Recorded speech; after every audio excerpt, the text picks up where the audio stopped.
안녕하세요. 책사랑방입니다. 오늘도 반갑습니다. 행복한 부자를 위한 돈의 IQ, EQ. 혼다켄 지음, 홍찬선 옮김, 던한 출판. 받아들이면 풍요로워진다. 받아들인다는 것은 게으르거나 수동적인 것과는 다르다. 자신에게 돌아오는 것을 감사하면서 받아들이는 것이다.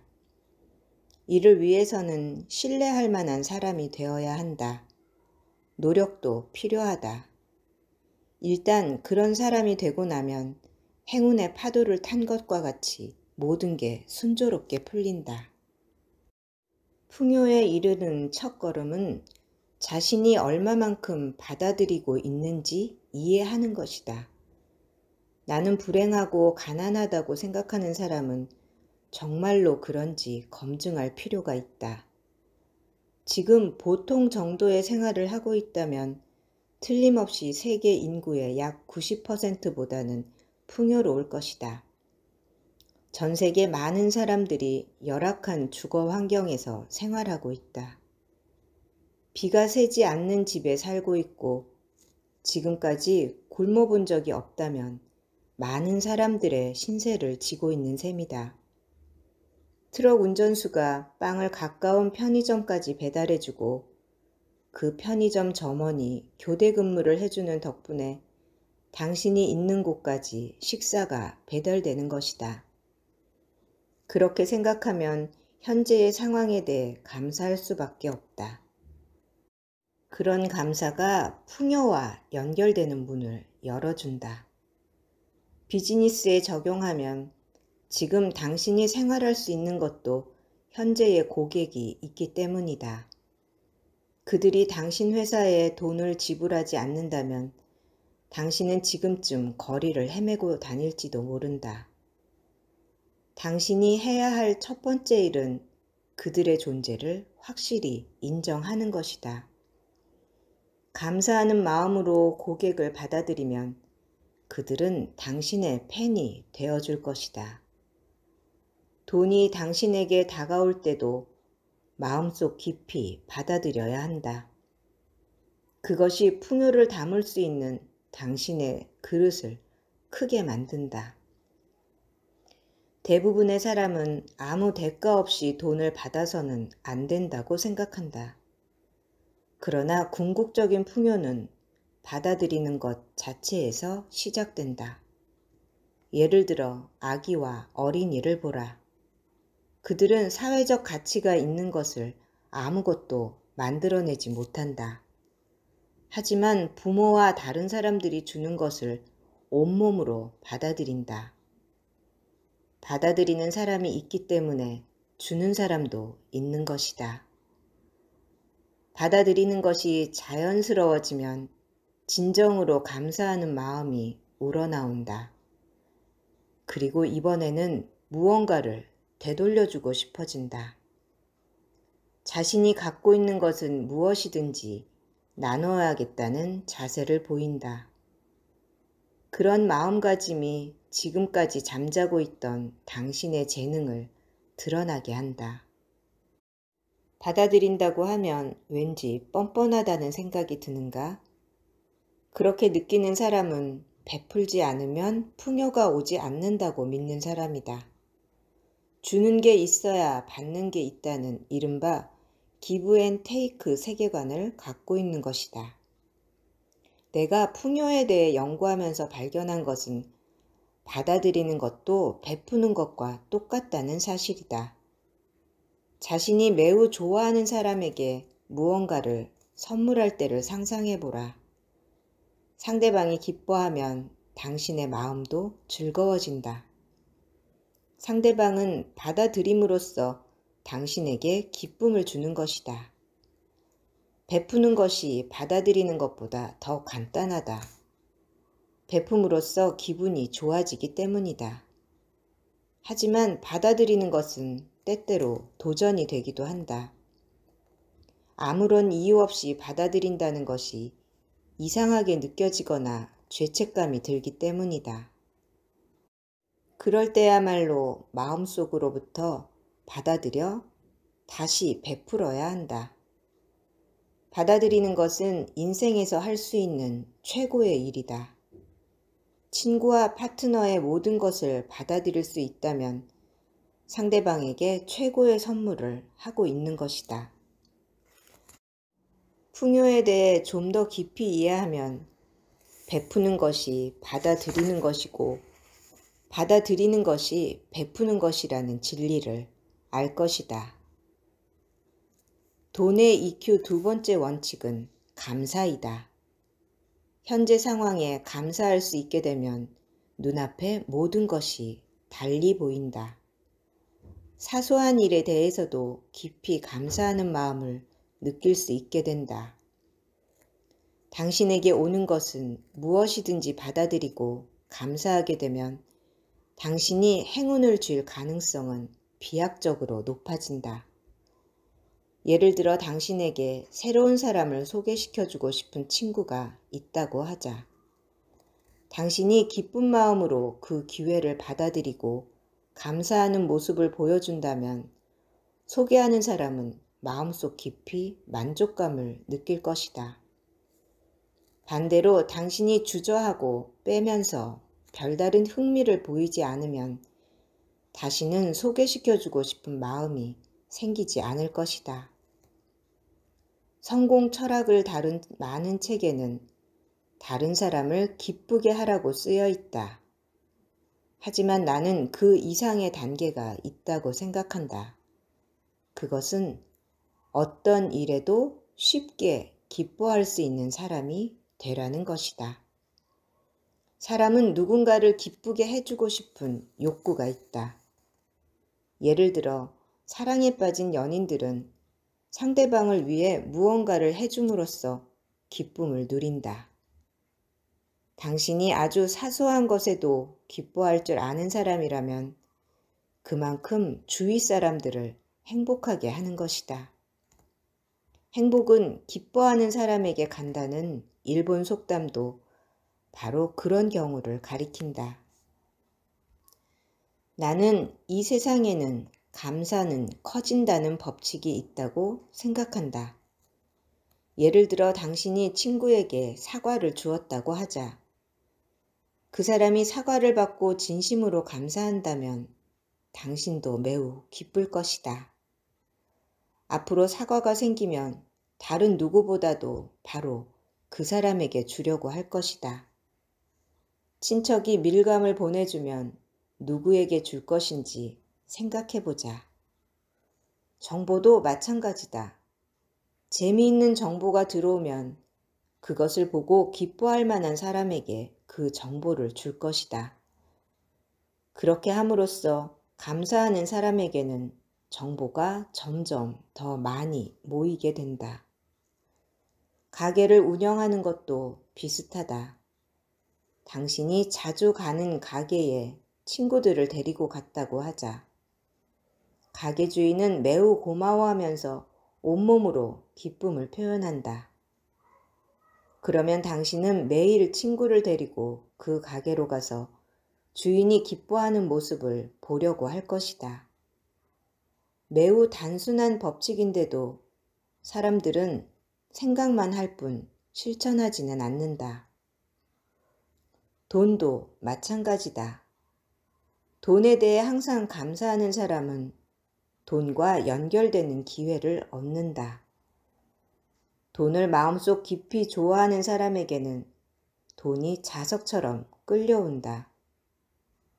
지금 많은 돈을 가지고 있지 않더라도 그것에 대해 마음속 깊이 감사할 수 있는가가 열쇠다. 현재의 풍요에 대해 감사한다면 더더욱 풍요로운 상황을 만들 수 있다. 비즈니스도 마찬가지다. 고객이 찾아오는 것에 대해 마음속 깊이 감사하는 가게 주인과 그것을 당연하게 생각하는 주인이 있다면 당신은 어느 가게를 선택하겠는가? 다른 사람과의 만남에 대해 감사할 줄 아는 사람이나 회사에 돈과 인재, 기회가 찾아온다. 많은 사람들이 돈의 혜택은 누려서는 안 된다고 배웠다. 돈의 혜택을 누리는 게 말도 안 된다는 이유에서 있다. 돈을 낭비하지 말라는 말은 자주 들었어도 사치스럽게 돈의 혜택을 마음 가는 데까지 맛보라는 말은 들어본 적도 없을 것이다. 돈은 즐거움을 누리기 위해 존재한다는 것이 내 생각이다. 진정으로 돈의 혜택을 누리는 것이 다음 단계인 풍요에 이르기 위한 동기가 된다. 돈은 이렇게 즐거움을 주는구나 라고 느껴야 돈을 벌어야겠다는 생각이 든다. 잠재의식 속에서도 돈은 좋은 것이며 즐거운 것이라고 생각해야 더 많은 돈을 벌 수 있다. 당신의 인생에서 돈을 만들어내는 사람은 누구인가? 그 사람에게 마음속 깊이 감사하고 그가 풍요롭고 행복한 생활을 하는 상상을 하라. 돈을 마음속 깊이 즐기는 일을 적어도 한 가지 해보라. 큰 돈을 쓰지 않더라도 의식적으로 즐기려고 노력해보라. 돈의 EQ 세 번째 원칙은 신뢰하라이다. 좋은 일은 오래 지속되지 않는다는 게 일반적인 생각이다. 자신의 인생에서 멋진 일이 일어날 때 앞으로 더 좋은 일이 일어날 것이라고는 좀처럼 생각할 수 없다. 신뢰한다는 것은 인생에서 가장 어려운 일이면서도 가장 중요한 일이다. 자신이 풍요로워질 수 있다는 사실을 믿지 못하는 사람은 초조해하면서 엉뚱한 행동을 한다. 물론 신뢰하는 것 외에 아무것도 하지 않아도 된다는 뜻은 아니다. 좀 더 알기 쉽게 설명하기 위해 농부의 사례를 들어보자. 농부들은 봄에 씨를 뿌리면 가을에 수확할 수 있다는 사실을 믿어 의심치 않는다. 며칠 전에 씨를 뿌렸는데 싹이 나오지 않는다고 밭을 갈아엎거나 싹이 늦게 자란다고 방금 전에 난 싹을 뽑아버리는 농부는 없다. 실제 이런 농부가 있다면 모든 사람이 웃을 일이지만 비즈니스와 투자 세계에서는 이와 같은 일이 흔히 벌어진다.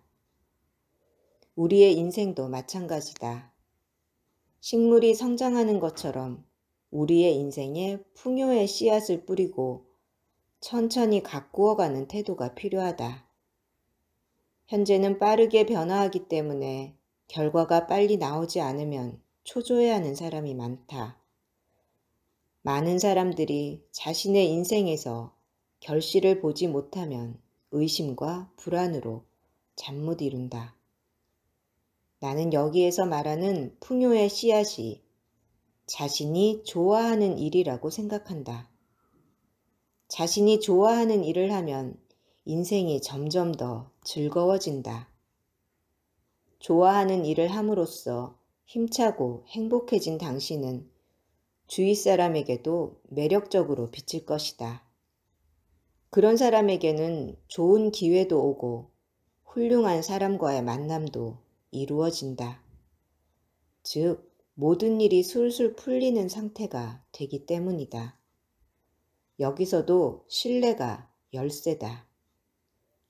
자신이 풍요로워질 수 있다는 사실을 믿지 못하면 걱정과 대책 없이 열심히만 하는 상황을 되풀이하게 된다.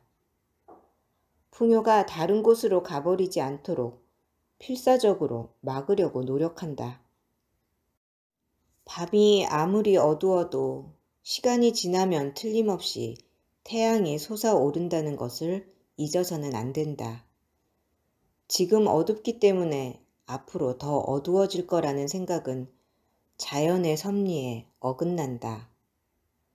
마음속 깊이 따리를 튼 두려움이 우리의 인생을 좌지우지할 뿐이다.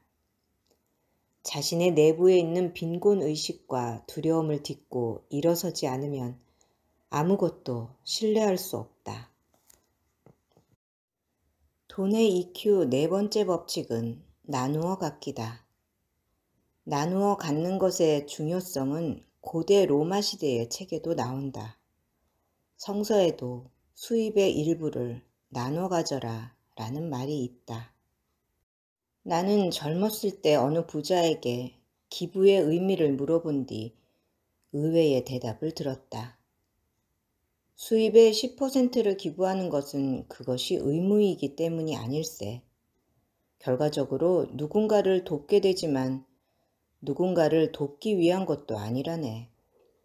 수입의 일부를 누군가와 함께 나눠 갖는 행위는 자신에게 필요 이상의 부가 흘러들어오고 있다는 사실을 확인하는 작업이네.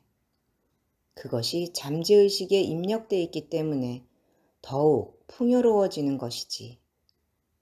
그리고 풍요의 흐름을 완결하기 위해 내 손에 들어온 돈을 원래 있던 곳으로 돌려주는 것일세. 어떤 부자는 다음과 같이 말했다. 이 지구에는 수십억의 사람들이 살고 있지. 그 대다수가 100년도 살지 못할 걸세. 그런데도 무엇인가를 소유권을 주장하는 것은 어리석기 짝이 없다네.